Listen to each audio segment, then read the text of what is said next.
Chapter 40-42. The next day the entire capital was bustling with rumors, fears, and fake prophecies about the end of the world in chilling ever-consuming flames and whatnot. Ray happily and carefreely woke up, noticing Conan's bare back next to him and remembered yesterday's night. He slightly smiled and kissed her back, making her shiver in the echo of pleasure his chakra put her body through. He turned around and was about to leave the bed when arms locked around his neck, Conan's body pressing into his back and her chin ending on his shoulder. "Don't leave. Stay in bed." She purred in a moan. Ray could feel the expectant shivering of her body but tapped her arm appeasingly. "Not today, Conan. We have an appointment with Mikado," he reminded her. He knew if they started their second round, Conan and he wouldn't stop for hours, most likely ending up as a quivering mess of goo incapable to go anywhere. "He can wait a day or 4. Conan whined as she trailed kissed on Ray's neck. "Pretty please," she whispered into his ear. "Nope," and received a flick to the forehead, making her unhand Ray and flop on her back. Her body was sprawled on the bed, completely showing all of her womanly parts as she released an annoyed sigh. "I have a gift for you, Conan. Don't wanna wait?" Ray noted as he stood up about to dress. Conan perked up. They never gave gifts to each other. It was unnecessary. They had each other. What more could they give to the other than themselves? But her curiosity was certainly piqued. She stood up and with a whirl of papers she was clothed. Her telltale blue-rosed black kimono and skirt were on her. Life became easier when she learned how to make her paper imitate clothes. Conan spun on her heel, leaning forward, giving Ray a proper view of her cleavage. "So? What are we waiting for?" "I am ready," she told Ray with bemusement. "Cheeky little minx," he exasperatedly exclaimed, half-naked, about to pull his pants up. They sat in the office of the chief merchant of the Bairi company, Karubo Cesaro. The people were looking at them funny when they entered and they even had a few problems with the receptionist. Thankfully Karubo showed up and so here they were. In front of them was a final financial accounting. They didn't ask for it but Karubo delivered it either way. After all, they were the biggest shareholder. Conan made a few paper clones to check things up and every time some small inconsistency was found they informed her. So far, 4 people were already sacked for minor embezzlement as Karubo sat opposite Ray with sweat drop while both watched Conan buried in papers upon papers of financial statements, cutely chewing on her lower lip. It was only an hour later she heaved a sigh and nodded to herself. "Hey! Make more seals that could sustain paper clones. I will leave 4 more to do this work and help with seals," she determinedly told Ray. Conan was pissed, all right. The money that was stolen, no matter how little, belonged to Ray. Ray calmly put a teacup onto the table as he looked at Conan. "That's half of the reason we are here. I need you to dismiss the previous clone. We both know you got better at them, so the one stationed here is inefficient. People will also get suspicious if the seal mistress of Bairi company was unaging. You are also getting closer and closer to the look of the adult paper clone. I want you to create 4 completely different-looking paper clones." Conan nodded and with a slight focus, 4 people appeared behind her. All it took was a slight tweak to the coloring and rearranging of the paper in the clone. Ray smiled and pulled out 4 seals. "These are better than the sets of 6 seals I used previously. More efficient. Do put them in the chest area." Conan did so and the clones were now self-sustaining. Just then Conan-alike walked inside and approached Conan. It dissolved into paper and entered Conan's body, only 6 slices with seals were left on the table. "I wonder, would I be able to take that seal inside of myself?" Conan mused as she saw that it can power up her paper clones. She could change into paper, so why not herself? "Well, it could." Ray nodded and Conan's eyes shone. "But as you know, I am making something better for us. You are working on it since we became Chunin, that's 2 years. Conan rolled her eyes. "I just don't want any accident to happen again." Ray chuckled dryly, making Conan come closer and sit in his lap. Fine, I will wait. She kissed him. Good girl. Rei patted her head, making her shudder in pleasure as she heard him call her that. They stared at each other with a tender gaze as they held the other in their embrace. While Rei and Conan acted all lovey-dovey, Kurubo could only awkwardly listen with his eyes averted. Why is it always me? He shed manly tears of bitterness but kept his mouth shut. He knew interrupting them would bring Conan's patented death glare upon his feeble frame. His death was imminent. Only a sound away. Thankfully he was saved when a knock resounded on the door, getting Rei and Conan out of their sickly sweet world. Ah, it's here. Conan exclaimed and made a water clone to open the door. Sigh, I will never get used to this. Kurubo dejectedly thought as he watched the water from the cup on the table flow out and form into the appearance of Rei. The clone took a package from the employee who delivered it and put it on the table in front of Conan before dissolving into water, flowing back into the cup. Conan was interested. It was quite a big square box. She looked all around it, still sitting in Rei's lap. Open it. Rei expectantly nudged her back. Conan took it into her hands and opened the box. She saw a fan. She reverently took it into her hands, carefully in fear of damaging it. This was the first gift she ever received from anyone. Her heart fluttered, gazing upon it as a small smile tugged on her face. This was the gift Rei gave her. Her smile widened into a sincere full smile. The fan was already the most precious possession of hers. She took it into her right hand and noted it was as long as half of her forearm. She unfolded it and her eyes instantly widened fondly at the sight. The fan was mostly watery blue and had a decorative painting on it. From the upper part, droplets of dark blue gentle rain fell towards the handle. There was a painting of a blue flower in the center. The same she usually folded from the paper as decoration into her hair. Around the flower was protectively circling a Suetun dragon coming from the lake underneath the flower as both were showered by the rain, absorbing it. Conan didn't need an explanation to understand what the flower or the dragon signified. As for the rain, they were called downpour, weren't they? A smile tugged on her lips. Do you feel it? Rei patted her head, getting her out of her thoughts. Yes. I am happy. Conan timidly lowered her head to cover her blush. Not that. Rei chuckled, kissing her hair. Conan tilted her head. Indeed. There was something different about the fan. It is a Tessenjutsu fan from the land of wind. Rei told Conan. I asked for a miniaturized version. With your wind affinity, you don't need to carry a huge fan. The skeleton is made out of the best quality chakra metal and the fan is from special paper for Tessen fans. Getting this paper was a backbreaking endeavor as it is a national secret of the land of wind and Sunagakure. Yes. Just this small fan cost a fortune. Kurubo huffed only to squirm down when both Rei and Conan gave him a glare of death promising untold suffering. Conan was grateful. She would cherish the fan forever.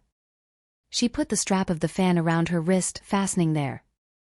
Rei watched her playing with the fan as her expression showed elation and kissed her shoulder as his arms snaked around her torso, resting on her stomach. I love you, Conan. He whispered to her, making her blush again. Conan could only bite her lower lip as she nodded timidly. That instant, she promised to herself that she would become the best Tessenjutsu practitioner in the world. She would make Rei proud. Rei, ignorant of the resolve he ignited in his lover, just happily trailed kisses on Conan's shoulder and the nape of her neck.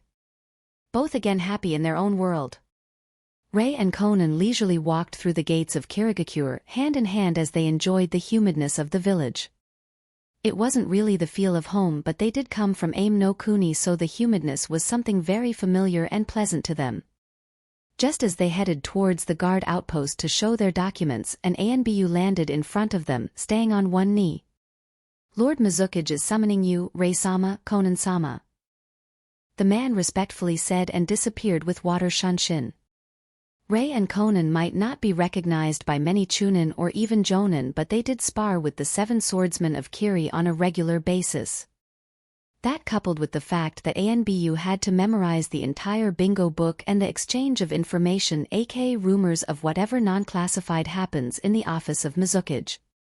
Yeah, the entire ANBU force was familiar with Rei and Conan as masters at chakra manipulation who can use their elemental chakra during sex. What? The respect was not due to being able to use superb jutsu or being two of only 5 S-rank shinobi of Kiri. Not at all, it was all due to the perverted ANBU female who passed out with a nosebleed during the briefing after their first time. Both Rei and Conan could only wryly smile as they started their leisure walk towards the Kage Tower. They were sure the Mizukage was awaiting them. Let him wait then, no? Both Rei and Conan stood in front of Mizukage in his office having a stare-off. Neither side spoke as the air grew heavy. The atmosphere intensified and one could almost hear the hearts of ANBU beating. Bazum. Bazum. Bazum.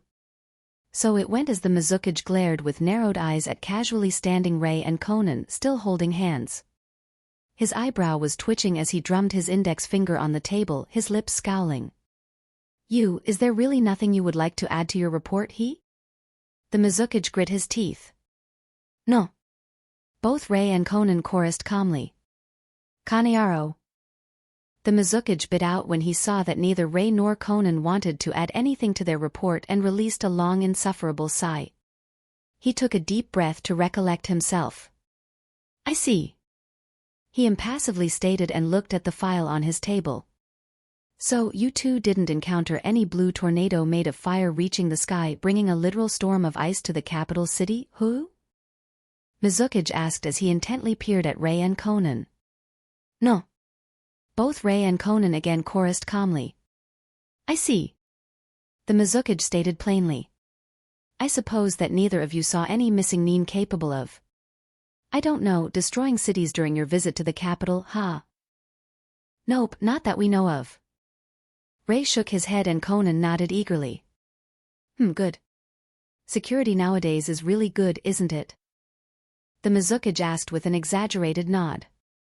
A person is walking on the street and doesn't have to fear sudden storms or tornadoes of fire. Really good. He said in mock satisfaction. It's not like the capital city would be suddenly hit by a hailstorm, is it? Surely not when 2 of my strongest ninja are in the city. He trailed off mockingly and the stare-off continued. I am sure it is a coincidence. Hei nodded assuredly. Coincidence. Conan added as she bobbed her head. The Mizukage's eye twitched. The ANBU were now choking on suppressed laughter in their hiding places.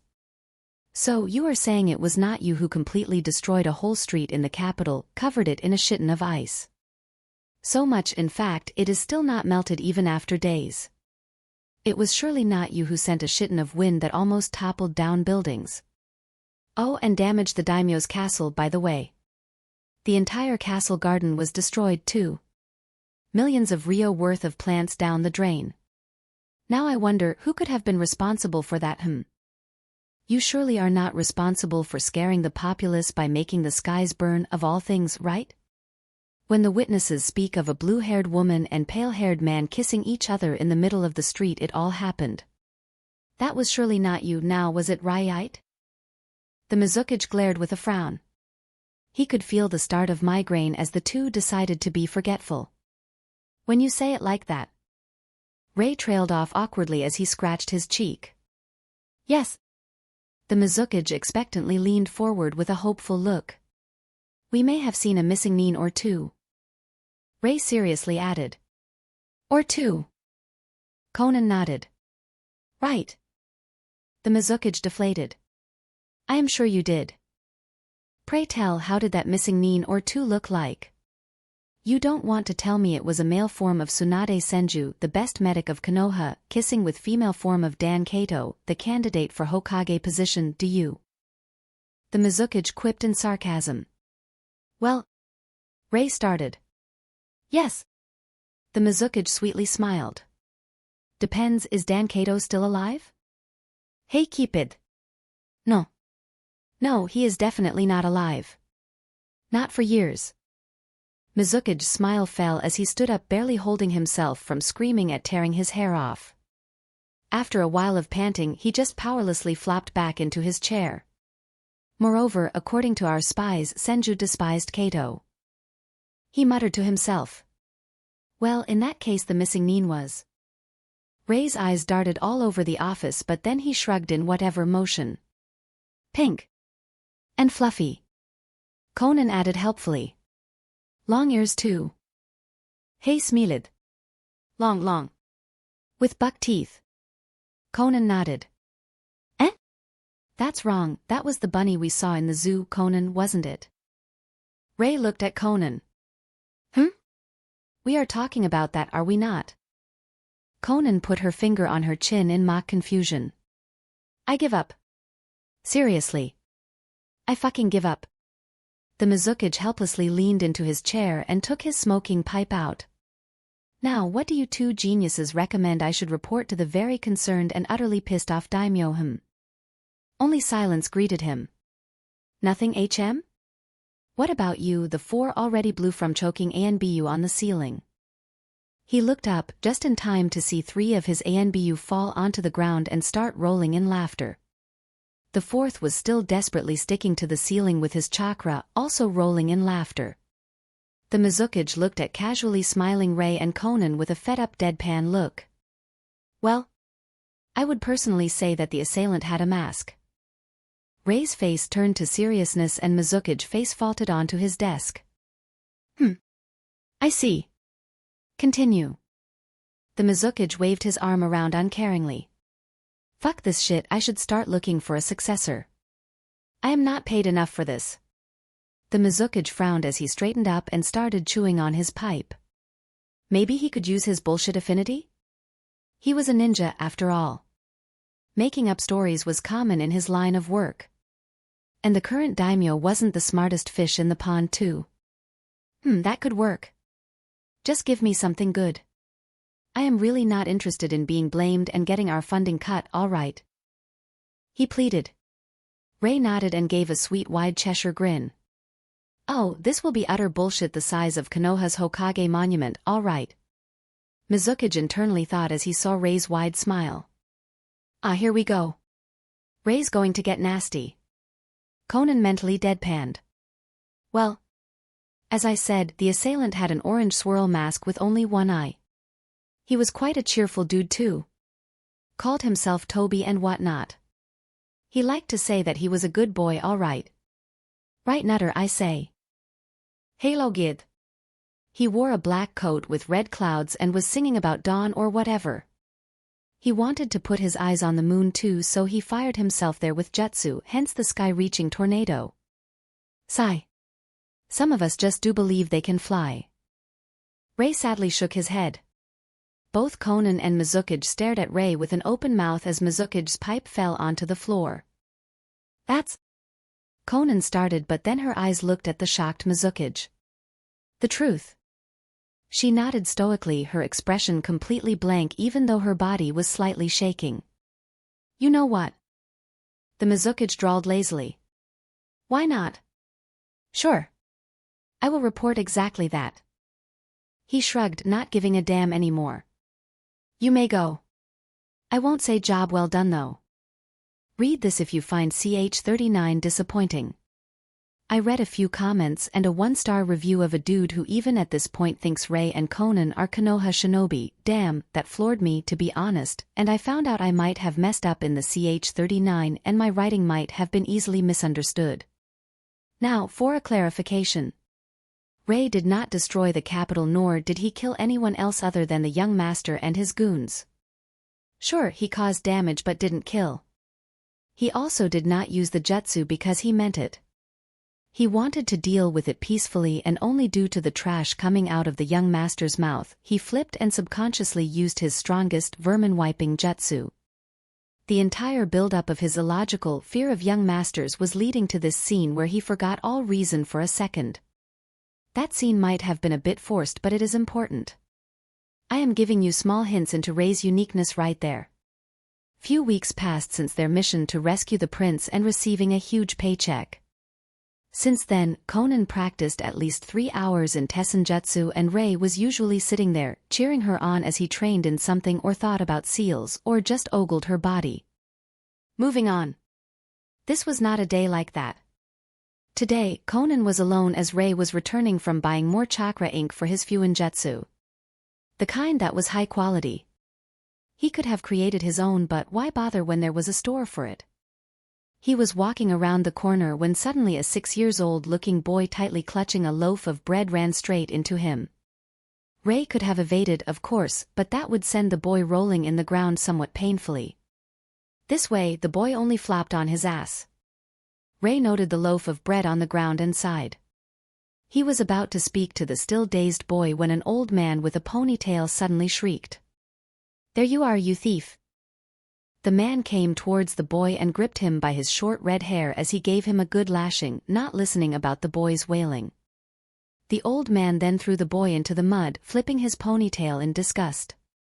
Rei could see the boy reaching towards the bread covered in mud as his eyes hopelessly and intently watched it in hunger. The old man snorted and took the bread before the boy could reach it. "That's not yours. Be glad that I won't report you for stealing." He harumphed and walked away with a huff. "Hey vachit, somevat bivuderid.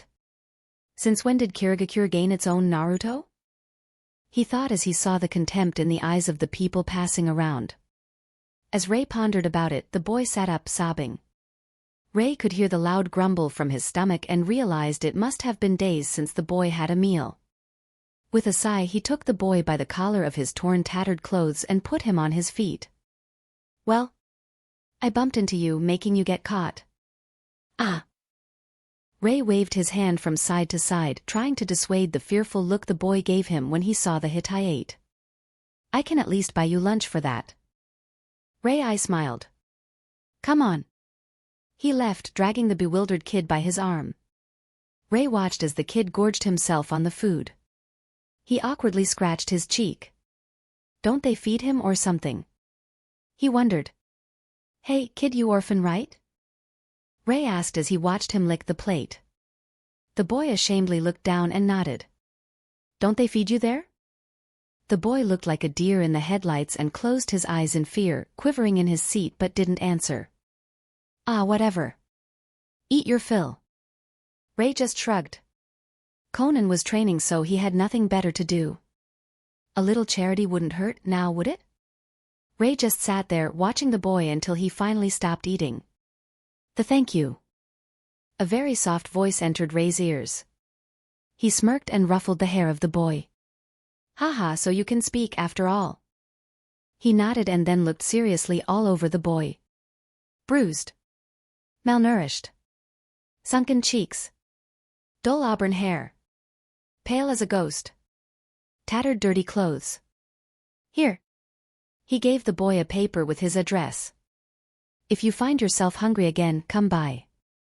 Rei decided he would help the kid. It was not like anyone would be able to steal from his apartment since his security contained many of his seals and he was loaded. Paying for food for the kid wasn't really all that difficult for him. Bairi Company earned him millions of Rio per month since it had its branches all over the elemental nations by now. Every capital city had a branch. And who knows, maybe I would get a follower out of it. Huh. He almost choked on laughter at that ridiculous thought. As if he ever allowed a dude to follow him. The Mizukage office.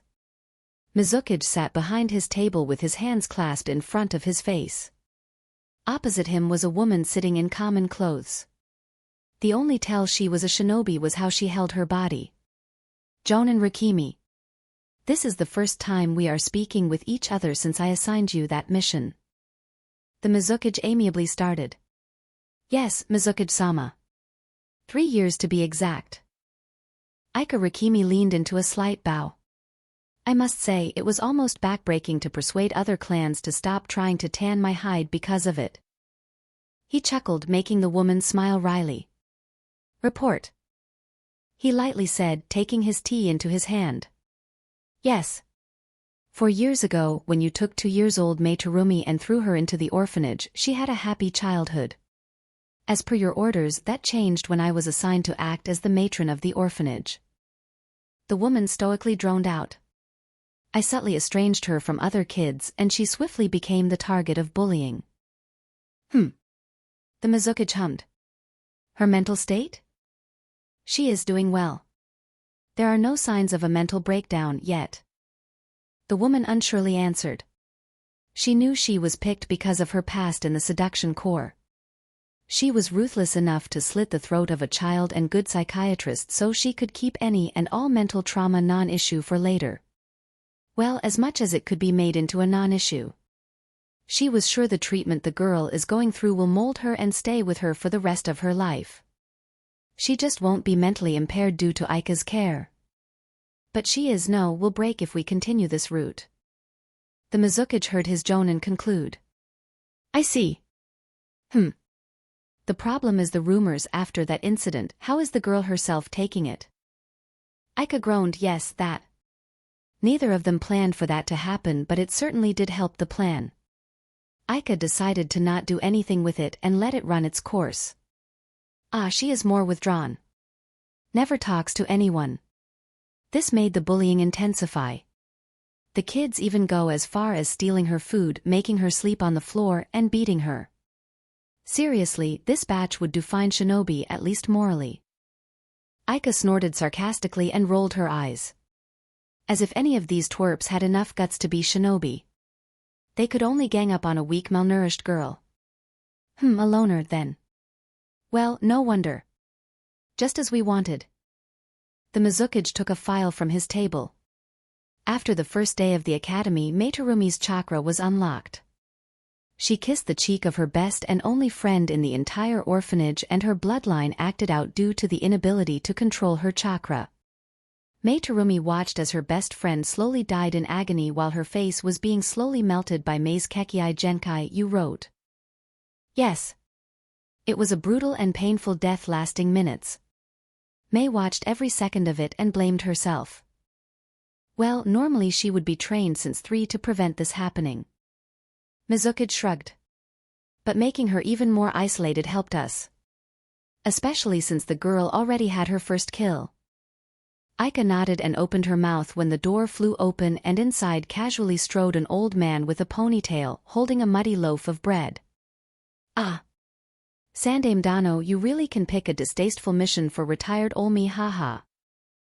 The old man laughed. Well, it had to be someone undetectable, Kohei-sama. Since your chakra coils were destroyed. Mizukage smiled and slightly inclined his head in respect. I am nothing but a civilian in the senses of the ninja. The old man waved his hand jovially. Geez, what did you do to that orphan? It was as if you starved the kid. We did. The Mizukage told the elderly man, who raised an eyebrow with a frown. The Mizukage nodded at the woman to introduce herself. I am Aika Rakimi. The woman stood up and gave the elderly man a small bow. It's an honor to be in the presence of the brother of the first Mizukage, Kohei-sama. Sure. Just get on with it. Kohei grumbled in annoyance. Well, reporting. I beat that bony little girl somewhat fiercely, but damn did it hurt my knuckles. The old man grumbled. I am sure I cracked a few ribs too, but the girl has a high pain tolerance, I must say. The Mizukage winced slightly while Aika was completely impassive. It was not like he wanted Mei to suffer, but his plan would be marginally harder without her being a loner and abused. But Kohei stopped momentarily. The civilians are talking. They are starting to get afraid of her due to rumors, and from what I gathered, she is being beaten by some of them. When the clans find out. Thankfully the Yuki and Hozuki clans agreed with this plan and persuaded the leaders of other important clans. I wouldn't try to threaten a clan with their own fortune if I didn't have the support of other clans. The Mizukage interrupted, shrugging. We need Rei and Konan bound to Kiri since they are 2 of our 5 S-rank ninjas. The clans at least understand that much. Kohei nodded. He didn't like the endgame, and certainly the betrothal contract was stretching the authority of the Mizukage thin and dangerous. But it had merit. The girl will be an anchor around the leg of Rei, and with Rei, Konan will follow. They will stay in Kiri. All this mission had to accomplish was to make them feel at least some fondness for the girl. "My brother would be proud of you, kid," Kohei told him with a grim expression. "This is positively evil. To think you would give her the Terumi estates only if she gave birth to 2 of his children. You pulled all stops." He shook his head. "Yeah. Sadly, the plan is not completely foolproof, as I can't really hold back the bank accounts from Mei, as the bank won't give a shit about me being the Mizukage. But she will be told of those only upon her 18th birthday." Mizukage smiled. "Or if she gets pregnant." Kohei nodded. "It is kinda disgusting to have this talk about a 6-year-old girl." He chuckled and got a shrug in response. "They were shinobi. They did worse. The problem is, yet again, the civilians. She is a girl. I wouldn't want this plan to crumble due to her being raped by some sick drunkard." Kohei had a valid point, the Mizukage agreed. "That may help with her being more subdued or completely break her.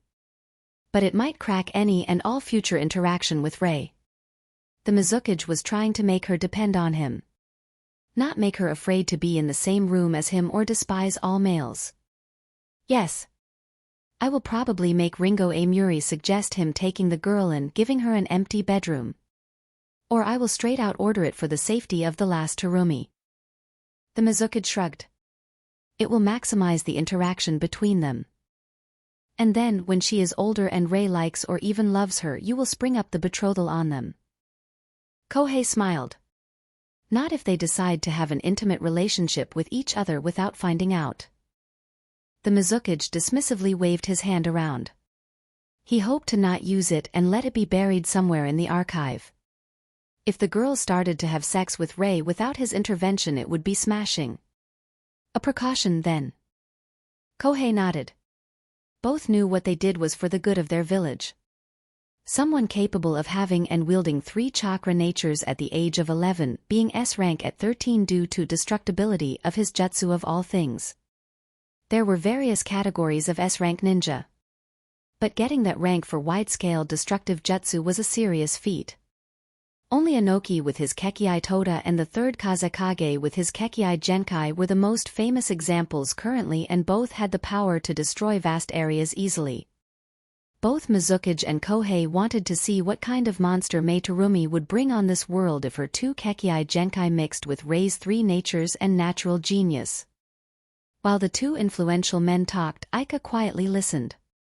It was her job to make this work, and she was ordered to make sure that Mei Terumi will love the village despite the hatred. It was a tiring job, but she did well, making the girl miserable in the shadows while in the light she was her sole supporting pillar, always repeating, "If you become a respectable Kirinin, you will be loved." She had to make sure the girl would want to serve Kiri with half of her soul and that she would latch on Rei with the other half, keeping him in place. It was a delicate job, sometimes even she wondered why she accepted it. Unknown to the trio, under the furniture, a few inconspicuous papers with listening seals overheard the entire conversation. In Rei's and Conan's apartment, in their spare bedroom, a paper clone of Conan suddenly punched the floor from sheer rage, cracking it as the killing intent spread through the street. It took at least 5 minutes until the clone finally calmed down and went to report to Rei and the real Conan.